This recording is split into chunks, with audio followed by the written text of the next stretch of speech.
Materiais como apostilas e livros didáticos, além do propósito educacional, possuem fins comerciais.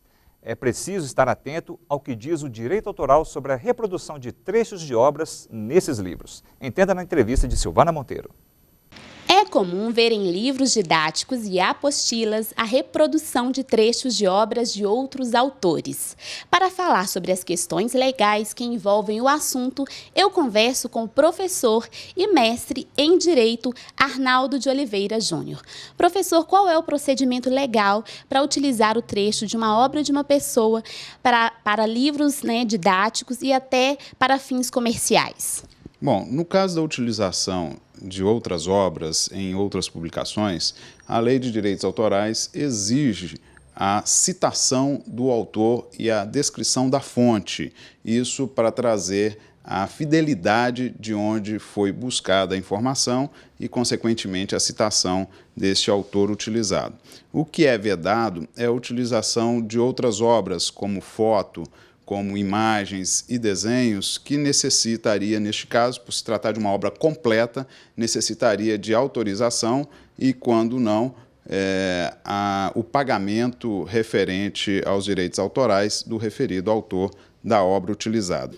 Se o autor não foi consultado e ele não quiser que esse trecho seja reproduzido em uma outra obra, o que ele pode fazer?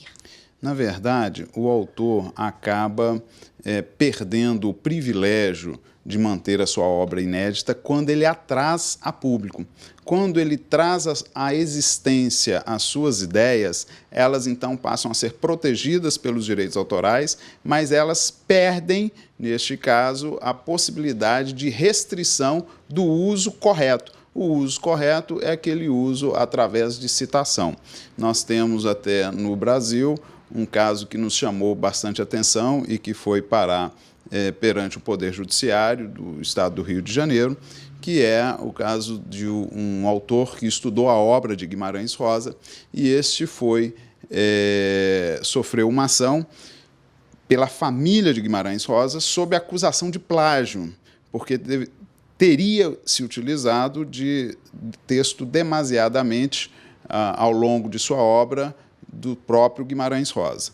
A primeira decisão saiu recentemente e o juízo de primeiro grau entendeu não se tratar de plágio, pois, ao se tratar de uma obra documentária ou mesmo uma biografia, necessário se faz recorrer constantemente ao autor que está sendo estudado. Então, nesse sentido, nós temos que o autor, ao trazer em público, ele permite a utilização legal. O que não pode ocorrer é a usurpação ou o uso indevido da obra, seja ela utilização total ou parcial, sem preservar os direitos morais e patrimoniais do autor. Sim, e no caso de obras que estão em domínio público, a gente pressupõe que pode se utilizar de tudo e de qualquer forma? Como deve ser? Bom, no caso das obras de domínio público, nós temos uma relativização dos direitos autorais patrimoniais. E quais sejam esses direitos? Nós temos os direitos autorais divididos em duas partes. A primeira, o direito autoral moral, que é a vinculação da obra ao seu autor. Esta não prescreve jamais.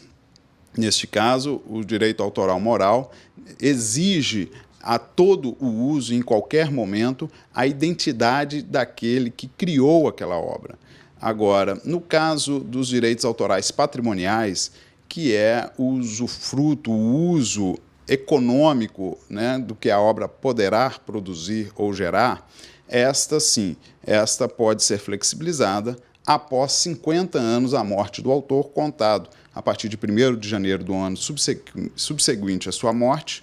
E, neste caso, nós temos aí a liberação pelo direito brasileiro, pela Lei 9.610, do direito autoral patrimonial. Nesse sentido, não se faz mais necessário a retribuição ou o pagamento de direitos autorais para o uso dessa obra. Contudo, necessário se faz atentar que esta obra não pode ser utilizada de qualquer maneira. É necessário sempre a vinculação do seu criador, do seu autor, à sua obra. Essa violação de direitos poderá ser caracterizada até como plágio, quando eu utilizo a obra demonstrando que ela pertence a mim e não ao seu autor originariamente.